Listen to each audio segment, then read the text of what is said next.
आज के विभिन्न समाचार पत्रों में रोजगार व शिक्षा से संबंधित जो महत्वपूर्ण खबरें हैं वो मैं आज आपको डिटेल से विस्तार से उन सभी खबरों की जानकारी देने वाला हूं। सबसे पहले मैं फटाफट आपसे निवेदन कर देता हूं कि इस वीडियो को लाइक करने के साथ ही इस चैनल को सब्सक्राइब जरूर करें। जेजेबी व सीडब्ल्यूसी के सदस्यों की भर्तियां भी लटक गई हैं। जी हां, कोरोना वायरस के कारण हुए लॉकडाउन में कई महत्वपूर्ण काम भी अटक गए हैं। महिला कल्याण विभाग में किशोर न्याय अधिनियम के तहत गठित किशोर न्याय बोर्ड में सदस्यों व बाल कल्याण समिति में अध्यक्ष व सदस्यों की भर्ती प्रक्रिया पर भी लॉकडाउन का असर पड़ गया है। अब लॉकडाउन खुलने के बाद ही चयन प्रक्रिया पूरी हो सकेगी। प्रत्येक जो देश में जिले में ये किशोर न्याय बोर्ड व बाल कल्याण समिति गठित है, जेजेबी किशोरों के खिलाफ दर्ज मामलों की सुनवाई करती है। इसकी जो भर्ती प्रक्रिया है ये लगभग अटकी हुई है। उप मुख्यमंत्री डॉक्टर दिनेश शर्मा जी ने कहा मूल्यांकन केंद्रों की संख्या बढ़े। जी हां, उप मुख्यमंत्री दिनेश शर्मा ने लॉकडाउन खत्म होते ही 15 दिनों में विश्वविद्यालयों व डिग्री कॉलेजों के स्नातक व परास्नातक कोर्सेज के विद्यार्थियों की छूटी परीक्षाएं कराने के निर्देश दे दिए हैं। उन्होंने कहा है कि कोई विश्वविद्यालय यदि इससे पहले भी परीक्षाएं शुरू कराना चाहता है तो वो करवा सकता है। योजना भवन में वीडियो कॉन्फ्रेंसिंग के माध्यम से डॉक्टर शर्मा ने शुक्रवार को राज्य विश्वविद्यालयों के कुलपतियों व उच्च शिक्षा विभाग के अधिकारियों से लॉकडाउन हटने के बाद परीक्षा की तैयारी व ऑनलाइन पढ़ाई की स्थिति पर चर्चा की। उन्होंने कहा कि बड़ी मुश्किल से सत्र नियमित हुआ है, इसे पटरी से नहीं उतरने देंगे। डॉक्टर शर्मा ने परीक्षा में केवल 4 सवाल पूछने, परीक्षा की अवधि 2 घंटे रखने और 3 पालियों में परीक्षा कराने के निर्देश दे दिए हैं। केंद्रीय विद्यालय की बजाय उन्होंने मूल्यांकन केंद्रों पर विकेंद्रीकरण करने यानी अधिक से अधिक संख्या में मूल्यांकन केंद्र बनाने और शारीरिक दूरी के नियमों का पालन कर कापियों का मूल्यांकन करने को भी कहा है। उप मुख्यमंत्री ने मूल्यांकन केंद्रों पर कहा है कि मास्क, ग्लव्स, सैनिटाइजर की व्यवस्था की जाए। साथ ही इसके निर्देश दिए हैं। उन्होंने कहा है कुलपतियों से यह करने को कहा है कि एक दिन में अधिकतम कितनी कापियों का मूल्यांकन होगा। जिन विषयों में परीक्षाएं हो चुकी हैं उनकी कापियां जल्द से जल्द जांचने को भी कहा गया है।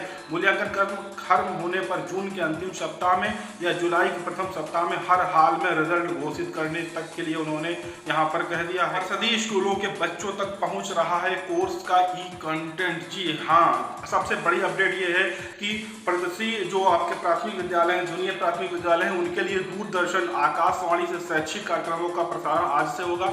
बच्चे अपने घरों से सुरक्षित रहते हुए भी ज्ञान का अर्जन कर सकेंगे। इसे ध्यान में रखते हुए दूरदर्शन के डीडी यूपी चैनल जो है उस पर शनिवार से आपको यानी आज 18 अप्रैल से सुबह 11:30 बजे शैक्षणिक कार्यक्रम प्रसारण किया जाएगा। सभी बच्चे यहाँ पर देख सकते हैं। अब उन्हें किसी भी मोबाइल की आवश्यकता नहीं होगी, व्हाट्सएप या किसी अन्य ऑनलाइन ग्रुप से माध्यम से नहीं देख सकते। यहाँ पर टीवी पर डायरेक्ट प्रसारण देख पाएंगे। ऐलान मंदी के मर्ज पर आरबीआई का मरहम है। सस्ते कर्ज के लिए रिवर्स रेपो रेट घटा दिया है। कारोबार नौकरियों पर संकट कम करने की कोशिश लगभग आरबीआई ने कर दी है। यहाँ पर कोरोना संकट के कारण मंदी की ओर बढ़ रही अर्थव्यवस्था को उबारने के लिए रिजर्व बैंक यानी आरबीआई ने शुक्रवार को बड़े ऐलान कर दिए हैं। सस्ते व आसान कर्ज के लिए रिवर्स रेपो रेट में कटौती की गई है। साथ ही नाबार्ड, सिडबी और नेशनल हाउसिंग बैंक के लिए पैकेज की भी घोषणा कर छोटे कारोबारियों और नौकरियों पर संकट कम करने की कोशिश की गई है। इसके लिए 1 लाख करोड़ का पैकेज भी दिया गया है।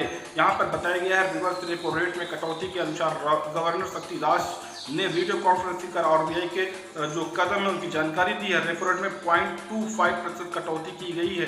साथ ही साथ यहाँ पर कहा गया है कि कटौती कर 3.75% यहाँ पर कर दिया गया है। यानी कि पहले जो थी उसमें 0.25 की कटौती करने के बाद 3.75 अब रह गया है। इससे बैंकों के पास ज़्यादा पैसा होगा और वे आम आदमी को कर्ज दे सकेंगे।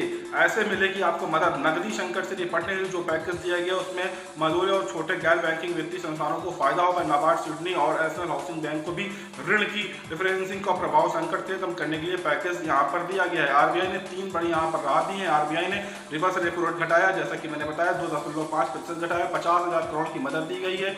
साथ ही साथ नाबार्ड को 25,000 करोड़, सिडनी को 15,000 करोड़, नेशनल हाउसिंग को 10,000 करोड़ रुपए यहाँ पर देने का ऐलान किया है। बैंकों की कर्ज देने की क्षमता बढ़ेगी, इससे आसान होगा कर्ज मिलना। एनपीएफ ने देश को छोटे कारोबारियों को आसान कर्ज मुहैया कराएगी। साथ ही साथ रियल एस्टेट को फायदा पहुंचाने की उम्मीद ग्रामीण क्षेत्र को भी घोषणा से लाभ मिल सकता है। झटका यहाँ पर दिया है घोषणा वित्तीय कठिनाइयों के चलते अगले आदेश तक बैंक लाभांश का भुगतान नहीं करेगी। असर क्या है सरकारी बैंकों के शेयर में निवेश करने वाले निवेशकों को नुकसान। प्रतिबंधों के साथ 20 अप्रैल से खुलेंगे सरकारी दफ्तर। जी हां, उत्तर प्रदेश के अलावा अन्य प्रदेशों में भी 20 अप्रैल से सरकारी दफ्तर खोले जाएंगे, लेकिन यहां पर कुछ नियम भी रहेंगे। विभागाध्यक्ष को 33% ही कर्मचारी बुलाने का आदेश होगा। आम जनता को दफ्तर में नहीं आने दिया जाएगा, केवल सरकारी काम करे जाएंगे। सरकारी दफ्तरों को कुछ प्रतिबंध के साथ यहाँ पर खोला जा रहा है। तो ये सरकारी जो कर्मचारी हैं उनके लिए अपडेट है कि 20 अप्रैल से लगभग कामकाज शुरू होगा और यहाँ पर केवल 33% ही कर्मचारी बुलाए जाएंगे। शिक्षकों का अंतर जनपदीय तबादला हो सकता है। जी हाँ, तैयारी है। तबादले के लिए 69,000 शिक्षकों ने किया था आवेदन। सत्यापन के दौरान में लॉकडाउन होने से रुक गई थी प्रक्रिया। अंतर जनपदीय तबादले के लिए आवेदन करने वाले शिक्षकों को मई में मनचाहे जिले में तैनाती मिल सकती है। लॉकडाउन के कारण तबादले की प्रक्रिया ठप हो गई थी। वित्त शिक्षा परिषद के सूत्रों के अनुसार 3 मई को लॉकडाउन खुला तो 10 से 15 दिन में ट्रांसफर हो सकता है। प्राथमिक एवं उच्च प्राथमिक स्कूल के शिक्षकों के अंतर जनपदीय तबादले के लिए यहाँ पर आवेदन 20 दिसंबर से 28 जनवरी तक मांगे गए थे, जिसमें तकरीबन 70,000 और उच्च प्राथमिक में लगभग 10,000 फिर इसी प्रकार से आवेदन आए थे। तो यहाँ पर 19 से 26 मार्च के बीच में दावे और आपत्तियां भी की गई थी। उनका निस्तारण ही चल रहा था कि लॉकडाउन लग गया, लेकिन अगर 3 मई के बाद लॉकडाउन खुलता है तो 10 से 15 दिन में सभी तबादले कंप्लीट कर दिए जाएंगे। साथियों से जूनियर हुए 2 विषयों के असिस्टेंट प्रोफेसर। जी हाँ, यहाँ पर बताया गया है उच्चतर शिक्षा सेवा की जो भर्ती थी वहाँ पर आयोग की ओर से असिस्टेंट प्रोफेसर भर्ती में हिंदी और राजनीतिक विज्ञान के अभ्यर्थी अपने ही साथियों से जूनियर हो गए। क्यों हो गए?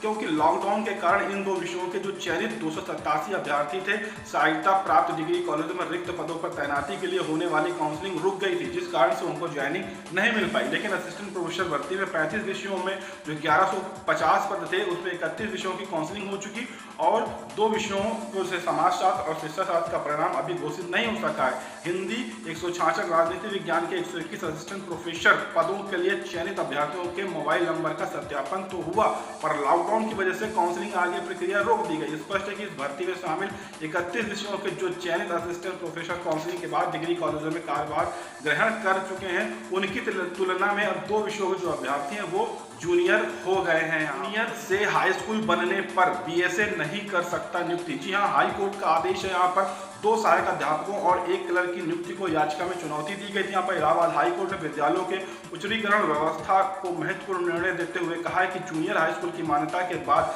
जब विद्यालय को हाई स्कूल की मान्यता मिल जाएगी तो वह विद्यालय जूनियर हाई स्कूल नहीं रह जाता। हाई स्कूल की वित्तीय व प्रशासनिक मान्यता मिलने के बाद उस विद्यालय पर यूपी इंटरमीडिएट एक्ट 1921 व UP secondary education service board act 1982 के कानून लागू हो जाते हैं। इसके बाद बेसिक शिक्षा अधिकारी उस विद्यालय पर प्रशासनिक व नियुक्ति संबंधी अधिकार पूरी तरह से खत्म हो जाता है। यह निर्णय जस्टिस सुधीर अग्रवाल व जस्टिस नीरज तिवारी की खंडपीठ ने बलिया के कमलेश की याचिका स्वीकार करते हुए किया है। यानी कि अब जो जूनियर हाई स्कूल में तब्दील होंगे उसमें बेसिक शिक्षा अधिकारी का कोई भी हक नहीं माना जाएगा।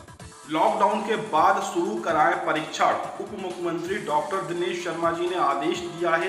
कहा है कि उप मुख्यमंत्री डॉक्टर दिनेश शर्मा ने शुक्रवार को वीडियो कॉन्फ्रेंसिंग के माध्यम से प्रदेश के विश्वविद्यालयों के साथ बोर्ड परीक्षाओं के लिए भी उन्होंने आदेश दिया है कि जैसे ही लॉकडाउन खत्म होता है बची हुई जो बोर्ड परीक्षाएं हैं उनके साथ ही साथ जो उनका मूल्यांकन है तुरंत से तुरंत यहाँ पर शुरू किया जाए। सीबीएसई परीक्षाओं को लेकर असमंजस लगातार बना हुआ है। केंद्रीय माध्यमिक शिक्षा बोर्ड सीबीएसई की ओर से 10वीं और 12वीं की बची परीक्षाओं को लेकर कोई निर्णय होने से छात्रों का जो चिंता है वो बढ़ी है। कोरोना संकट के कारण 18 मार्च के बाद की सभी परीक्षाएं जो स्थगित कर दी गई। लाखों परीक्षार्थी असमंजस में है कि बोर्ड बचे विषयों की परीक्षा लेगा या नहीं लेगा। बोर्ड ने पहले लॉकडाउन की घोषणा के बाद साफ कर दिया था कि केवल प्रमुख विषयों की परीक्षा कराई जाएगी।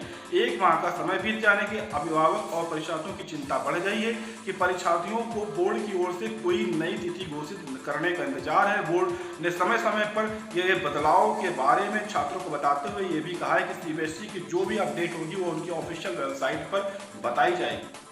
पॉलिटेक्निक में प्रवेश के लिए आवेदन 11 मई तक। जी हां, पॉलिटेक्निक में अगर आप प्रवेश लेना चाहते हैं तो 11 मई तक आप आवेदन कर सकते हैं। संयुक्त प्रेस परीक्षा परिषद ने लॉकडाउन की वजह से आवेदन की अंतिम तारीख बढ़ा दी है। पहले अंतिम तारीख 20 अप्रैल थी। प्रवेश परीक्षा की तारीख भी बदलकर 15 जून को कर दी है, जहां अब यह परीक्षा 15 जून को कराई जाएगी।